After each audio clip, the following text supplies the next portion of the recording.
Hello everybody, Aiko here, and this video is gonna be a simple and basic guide on how to use semi-active radar homing missiles, how to dodge them, and how to use the radar in War Thunder. We'll also be going over the keybinds needed. Just know that this guide is for beginners who just got into the higher tiers, or for returning players who just forgot. But even if you aren't new, maybe this could be helpful. Now let's get into it. First, let's start off with the keybinds. In this video we will be using the select radar/IRST target to lock, which is used to switch between targets on screen. We'll also be using the lock radar/IRST on target keybind, which locks and starts tracking a selected target, and the change radar/IRST search mode keybind, which just changes the angle of where the radar scans, and the change radar/IRST scope scale keybind, which changes the range of the radar. Also the change radar/IRST mode keybind, which switches the modes available. There's also the radar/IRST beyond/within visual range combat keybind, which switches between ACM, search mode, and HMS if available.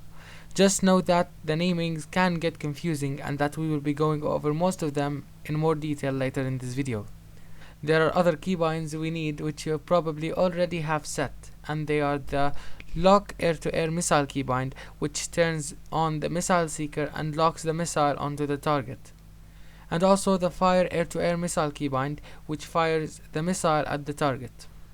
Now for the radar. Radars come in many variants and modes, but for now we will be going over the search mode and track mode. We'll be looking at the other modes in a little bit. Let's start off by how radar works in its most basic form. Radar sends waves, and these waves bounce back to the radar off of objects. Then these objects are shown on the screen. When you first see a radar, it will probably look something like this. You can change it to be a rectangle, which makes the bottom part easier to see, by going into the options, air battle settings, and turning the use rectangular radar indicator option on. And on your way, make sure that cyclic target switching of aircraft radar is also on. That options allow you to cycle between targets on radar by pressing a keybind, which is extremely useful. Now if we look at the top left of our radar, we can see two numbers multiplied. These numbers represent the angle of where your radar dish scans. If there's an asterisk near it, that means it can be changed and switched using the change radar/IRST search mode keybind. The number on the top right represents the range of the radar and how far it scans. It can usually be changed using the change radar/IRST scope scale keybind. We can also see the text on the top part of the screen, which indicates what radar mode we are using.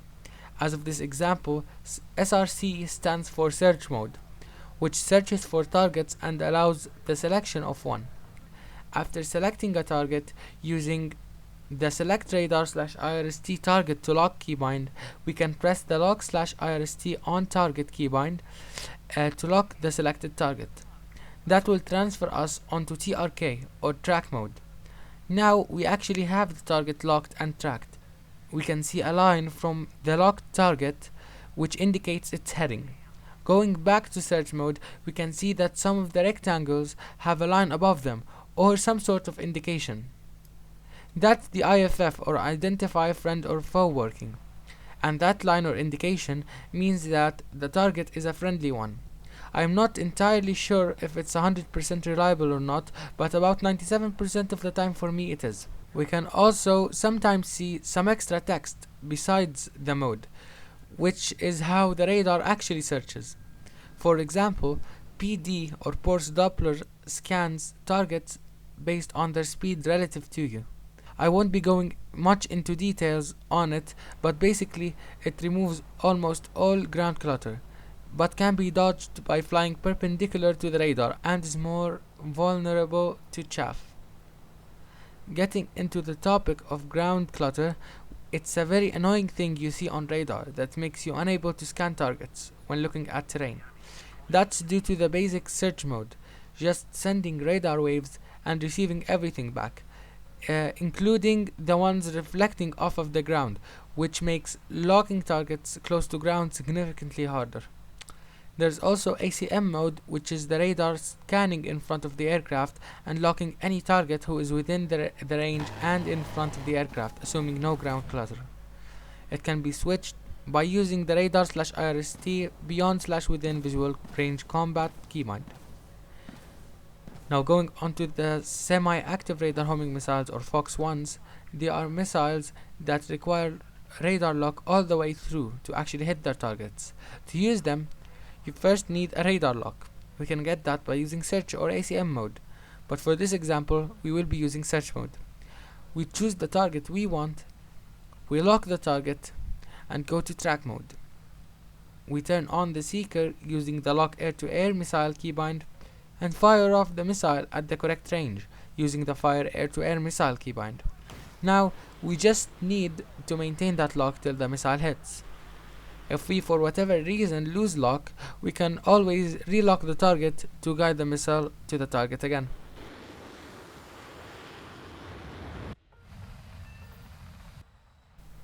As of how to dodge these missiles, there are multiple ways to do that, but in this video we will be focusing on a very reliable way in the early high tiers, where pulse Doppler radars aren't really that common, which is multipathing.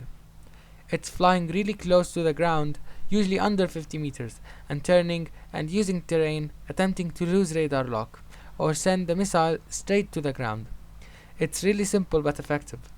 There's also cranking, which is turning away from the missile at long ranges and attempting to outrun it and drain its energy, although it is not that reliable. There's also a very great way called notching, but I wouldn't recommend it unless you have a decent amount of chaff with you, since it needs it.